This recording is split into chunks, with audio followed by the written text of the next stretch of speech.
Coucou, c'est Gwen pour Effet Papillon. On se retrouve pour la guidance de vendredi.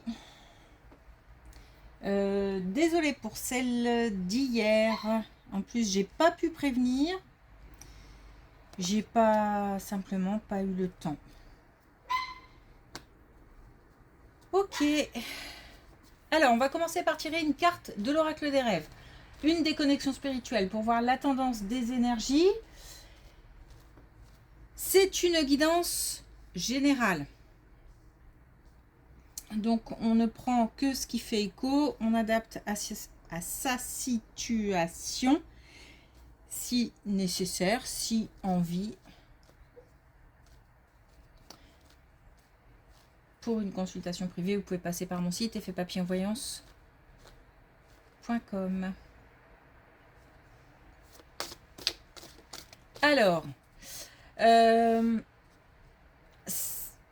Alors, ça passe à ça. Je m'explique. Attention. Alors, il est important de vérifier les dates, les heures. Il y a risque de retard. Un risque de retard. Donc, attention et on risque en fait de passer tout juste, et c'est source de stress, ça peut même être source d'accident, enfin ça peut entraîner d'autres choses, même si ça passe, ça peut aussi déclencher d'autres soucis. Donc attention, on vérifie les dates, on vérifie l'heure, et on essaie d'anticiper et de ne pas se laisser déborder ou dépasser.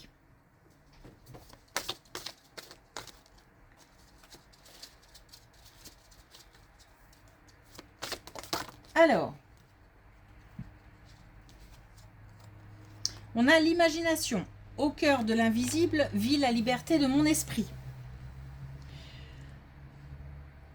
Justement, il se peut que la situation soit bloquée ou soit retardée parce que, voilà, on a loupé le coche, pour d'autres raisons.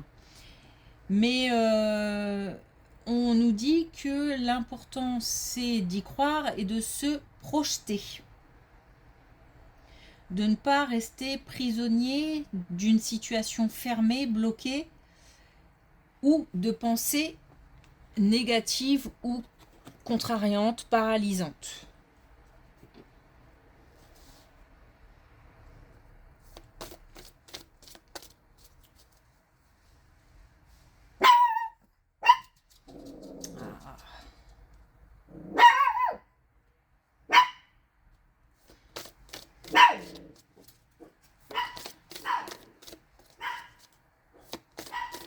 Désolée. Il fait beau, la porte est ouverte, donc forcément, les aboiements sont de retour. Si c'est trop pénible, je fermerai la porte. Alors,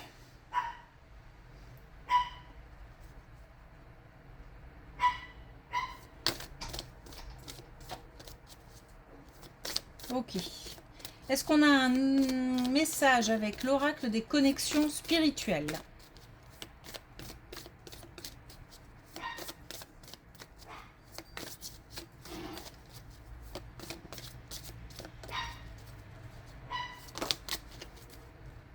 Alors, c'est marrant parce que j'ai l'impression de ne pas avoir tout dit par rapport à cette carte.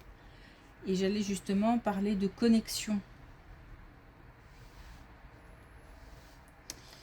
Et là, on a troisième œil, donc ça me permet d'en parler. Le fait d'avoir des intuitions, d'être clairvoyant par rapport à certaines situations, ou clairvoyant tout court, ou autre, d'avoir des capacités, d'avoir des sens développés, d'autres sens développés, etc. En tout cas, on a une connexion avec l'invisible. Et c'est ce que je voulais rajouter, mais que j'hésitais. Et bien finalement, un petit rappel à l'ordre. Dis ce que tu penses. Et ce que tu ressens. Ok, allez, c'est parti.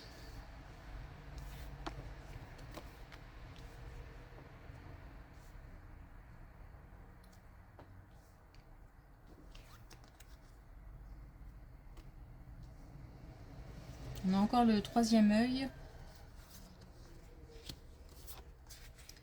Là, on a une situation qui s'éclaire. Ou une relation. Pareil, qui se... Comment dire, qui devient plus fluide, plus... On sait où on en est. Là, l'idée, c'est vraiment, on sait où on en est. C'est-à-dire que on a cette opportunité de comprendre et aussi de faire le tri, de nettoyer certaines choses, certaines relations, certaines pensées, certaines idées, pour retrouver la paix, un apaisement du mental. Alors, il y a peut-être une décision à prendre et c'était, ou c'est encore maintenant, le chaos dans la tête. Vraiment l'indécision, l'incertitude la plus totale. J'ai un choix, je ne sais pas vers quoi aller. Et là, on a des éclaircissements. Et donc on a, pardon, on a un mental qui s'apaise, donc on a la possibilité d'y voir plus clair, déjà, faire le tri dans ses pensées. Mais c'est aussi peut-être une aide extérieure qui fait que, ou un événement extérieur qui fait que on y voit plus clair et que du coup, on sait où on en est et on sait où on veut aller.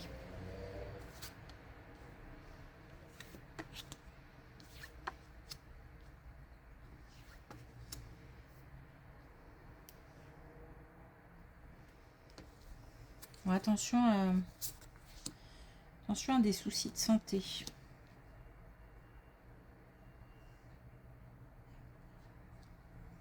Attention à des soucis de santé.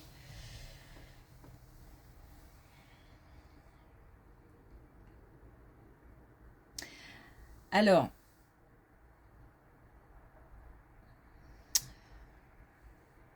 je ne sais pas dans quel sens ça va. Il y a quelque chose qui évolue.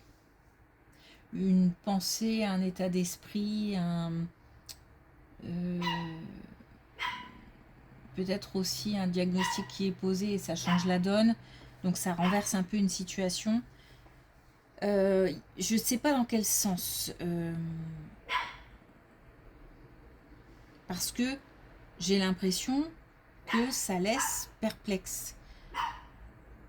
Comme si on avait un diagnostic ou un résultat de quelque chose, je sais pas, ou peut-être des symptômes. Après, ça peut être aussi la santé mentale, morale,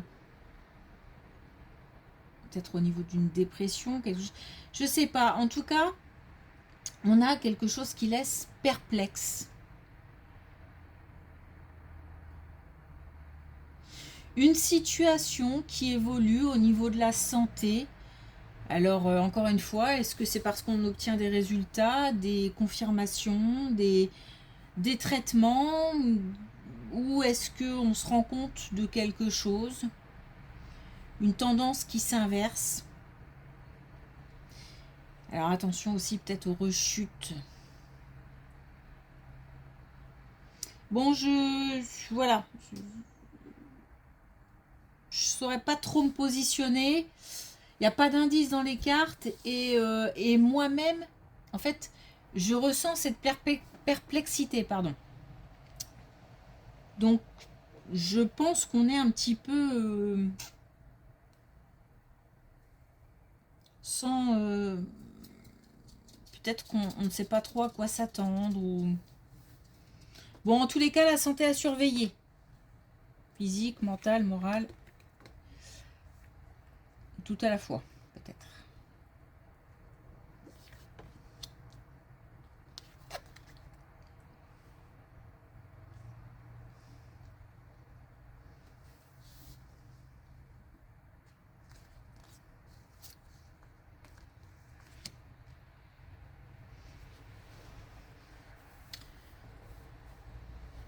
Une opportunité dans... Alors, la chance qui se présente, donc certainement une opportunité à saisir, ou un événement positif qui arrive. par rapport à une relation, j'ai l'impression qu'il y a une histoire d'influence. Je ne sais pas dans quel domaine, je ne sais pas si on est sur le domaine amoureux, amical, familial, mais on parle d'influence, de peut-être même de domination. Donc attention. Puis on a l'envoûtement. Donc attention, on peut justement se sentir prisonnier d'une situation ou, là en l'occurrence, d'une relation.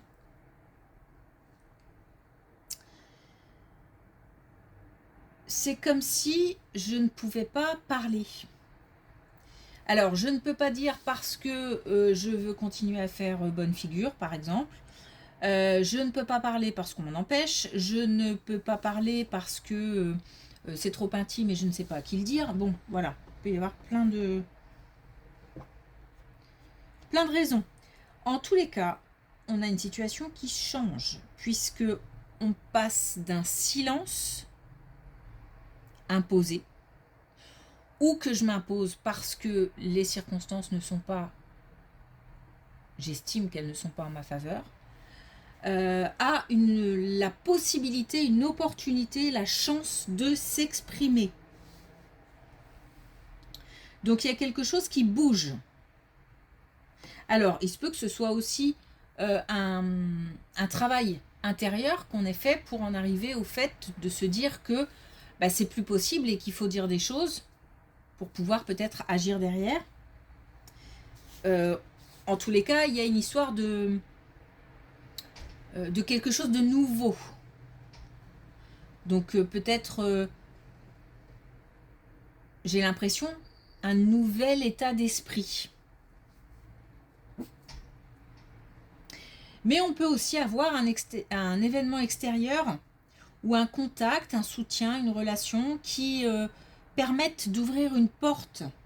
Et on nous dit que quoi qu'il arrive, si la situation est bloquée pour le moment, on reste libre dans la tête. Qui veut dire qu'il faut continuer à garder espoir parce que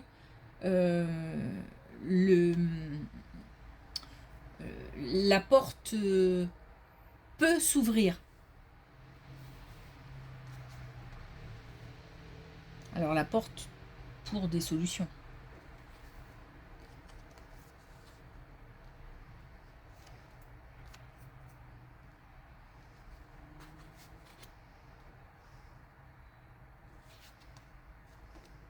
Là, on parle d'un couple.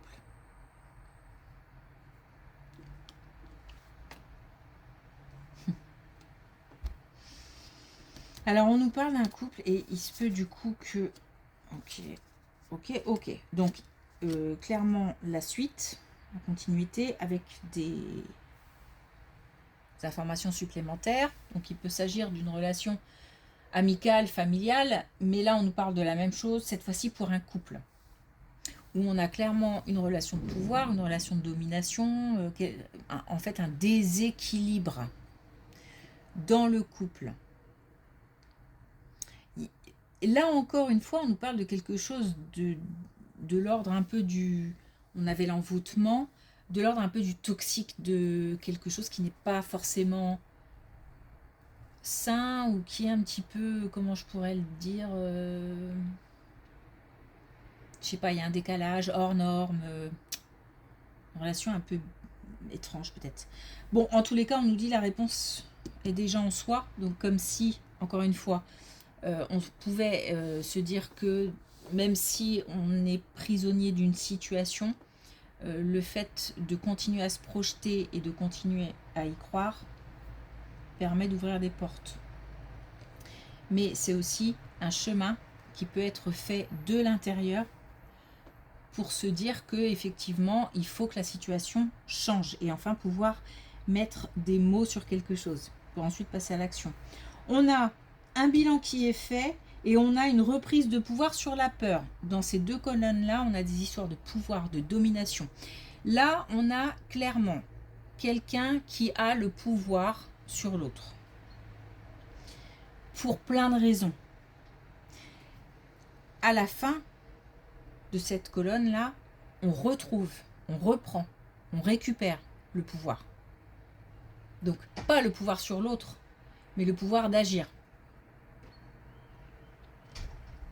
Le pouvoir aussi de dompter ses peurs, ses craintes. Peut-être qu'on a peur de lâcher une situation parce qu'on a peur du lendemain. Voilà. Ça peut être plein de choses. Ok.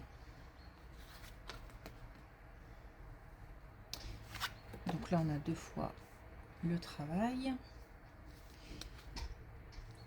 Et alors, attention, au niveau du travail, on nous dit qu'il faut se choisir, se prioriser.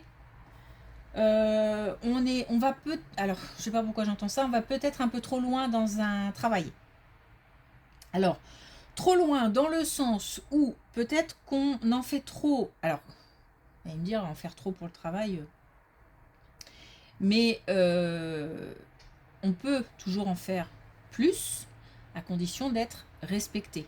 Là, c'est pas le cas. C'est-à-dire qu'il y a trop et pas de respect. Donc trop d'heures, trop de travail, trop de zèle, trop de... Voilà, enfin, ça peut être pris pour du zèle. Trop de... Et du coup, ça crée des soucis dans l'équipe au niveau... Voilà. Trop de temps accordé aux autres, trop de temps accordé aux collègues, trop de... comment dire, de... comment euh, je peux traduire ça? C'est pas de l'empathie, c'est pas de l'écoute, mais on est tout simplement peut-être trop gentil. C'est malheureux d'être obligé de dire qu'on est trop gentil. Parce que le fait d'être gentil en soi, voilà. Mais en l'occurrence, là, il y a l'idée de se faire marcher un petit peu sur les pieds et de ne pas d'en souffrir en fait. Le problème il est là. Il est qu'on en souffre, il est que on est peut-être dépassé, on frôle peut-être le burn-out. Voilà, il y a quelque chose qui fait que ce déséquilibre entraîne un sérieux mal-être. Je dis sérieux mal-être. Parce que là, vraiment, on arrive au bout d'une situation. Et en fait, la suite dépend de la façon dont on va gérer une fois qu'on a identifié le malaise, le mal-être même, parce que c'est plus qu'un malaise. On va réussir, enfin réussir ou pas, ce sera justement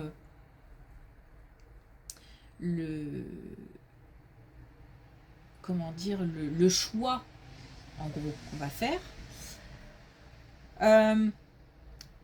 Alors pourquoi je dis ça? Parce que j'ai l'impression qu'on a plusieurs possibilités. Soit effectivement on se dit allez terminé, basta, on met les points sur les i, on arrête tout, voilà, on fait autrement en tout cas. On fait autrement, on dit les choses, on pense autrement. Et c'est une réussite. Mais il se peut aussi que ce ne soit pas aussi franc, brutal. Et que le changement se fasse tout doucement. Voire même, on essaye de faire croire que rien n'a changé, mais en fait, par des petites actions, des petites phrases, on fait bouger les lignes. Mais sans que ce soit violent et sans forcément que les autres ne s'en rendent compte, tout de suite en tout cas. C'est pour ça que je dis que, voilà, il se peut que une fois qu'on a identifié le problème, qu'on fasse des choix différents. Quoi qu'il arrive, il y a du changement. En tous les cas, on opte pour le changement, mais la façon dont on va opérer ce changement, c'est là où il peut y avoir des différences.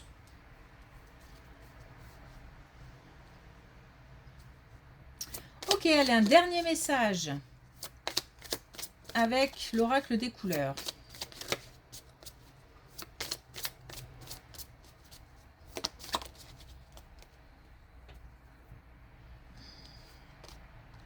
On a le violet mutant. Je suis entre deux mondes, j'ouvre le volet de ma conscience. Oui, je pense qu'on est en train de mettre le doigt, de réaliser une situation, là une situation de blocage, de domination, et on va pouvoir en prendre conscience et agir après. Là, une situation aussi vraiment qui je suis dépassée. J'ai plus de mots, je suis dépassée par cette situation, donc il faut que ça change. Voilà, donc on est comme ça entre deux, mais c'est aussi, et on fait le lien aussi avec ce qui a été dit au tout début, c'est aussi le fait d'être en connexion. Connexion avec l'invisible, ce qui veut dire que peut-être qu'on a demandé des choses et attention aux signes, ou qu'on aura des signes, sans forcément être obligé d'être attentif là. Faut pas se demander tout le temps si c'est un signe, si c'est un signe. Un signe, normalement, on le reconnaît. Donc, si on se pose la question, c'est que certainement, ce n'en est pas un. Bon, il y a une belle connexion qui veut dire aussi qu'on a de l'intuition, donc on peut se fier à son intuition. Ok, merci pour votre écoute. Du coup, je vous souhaite un bon week-end. Alors, une belle journée d'abord, un bon week-end après. Et puis, on se retrouve lundi. Pour les signes aussi. Les signes commenceront à sortir lundi.